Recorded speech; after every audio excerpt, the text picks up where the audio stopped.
Hii ni Sayansi ya Anga sehemu ya pili. Dakika 7 za kifo.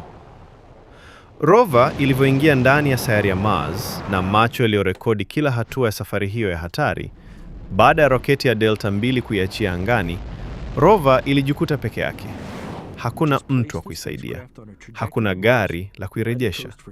Ilikuwa imefungwa ndani ya ganda lake la kinga kama mtoto ndani ya yai, ikisafiri kwa kasi ya kilomita 19,300 kwa saa, ikielekea sayari nyekundu mbali sana. Dunia ilibaki nyuma, ikipungua polepole hadi kuwa taa ndogo tu angani. Kati ya Rover na sayari ya Mars kulikuwa na kilomita milioni 4,800 za utupu wa giza kabisa. Katika safari hiyo ya miezi 7, Rover haikuwa imelala. Kompyuta yake ilikuwa inafanya kazi kila siku, ikipima joto na kuchaji betri. Wanasayansi wa NASA waliuita wakati huu 7 minutes of terror, dakika 7 za kifo. Kwa sababu katika dakika hizo 7 binadamu hawezi kufanya chochote. Amri yoyote itakayotumwa itafika Mars baada ya dakika 10. Rover ilipaswa kujisalimisha yenyewe au kufa yenyewe. Rover ilipofikia Mars iliingia kwenye angahewa kwa kasi ya ajabu, mara 25 ya kasi ya ndege ya kivita. Tatizo ni kwamba angahewa ya Mars ni nyembamba sana. Kuna msuguano wa kutosha kuzalisha joto la kutisha, lakini hautoshi kuipunguza kasi Rover kabla ya kutua. Wakati ganda la kinga lilipoanza kugusa angahewa, joto lilipanda hadi nyuzi 2000 za Celsius. Hii ni joto la kuyeyusha chuma. Kutoka nje, Rover ilionekana kama mpira wa moto ukianguka kutoka angani, ukiacha njia ya mwanga wa dhahabu na nyekundu kwenye anga nyekundu. Kila hatua ilibidi fanye kazi kwa wakati sahihi. Dakika ya 4. Parachute kubwa inafunguka kwa mlipuko.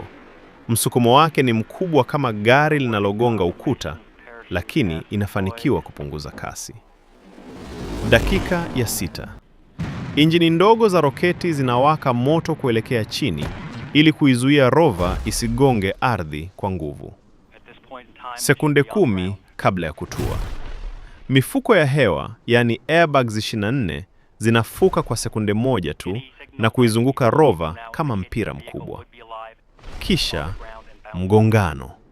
Rover inagonga uso wa Mars na kuruka juu tena hadi mita 15 angani. Inadunda na kuruka zaidi ya mara 28 kabla ya kusimama kabisa. Kisha kimya. Salama. Lakini ni nani aliyekuwa akipiga picha hizi? Jibu liko kwenye teknolojia ya ajabu. Kuna HazCams ambazo ni macho ya ulinzi na NavCams zilizopo juu ya mlingoti kwa ajili ya kuongoza njia. Lakini macho makuu ni PanCam. Hizi ni kamera zinazoona rangi ambazo hata jicho la binadamu haliwezi kuziona. Picha hizi zinasafiri umbali wa kilomita milioni 4,800 kama mawimbi ya redio. Zinasafiri kwa dakika 12 angani na kunaswa na antena kubwa zilizopo Australia, Uhispania na Marekani kabla ya kuonekana kwenye skrini za wanasayansi kule California.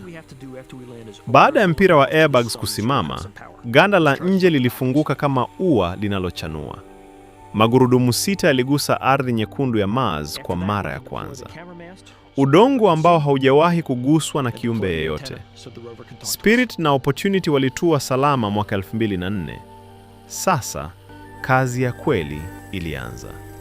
Kutafuta siri ya maji na uhai kwenye sayari ambayo binadamu hajawahi kukanyaga. Hii si hadithi ya kusadikika. Huu ni ukweli wa kila siku wa sayansi ya anga.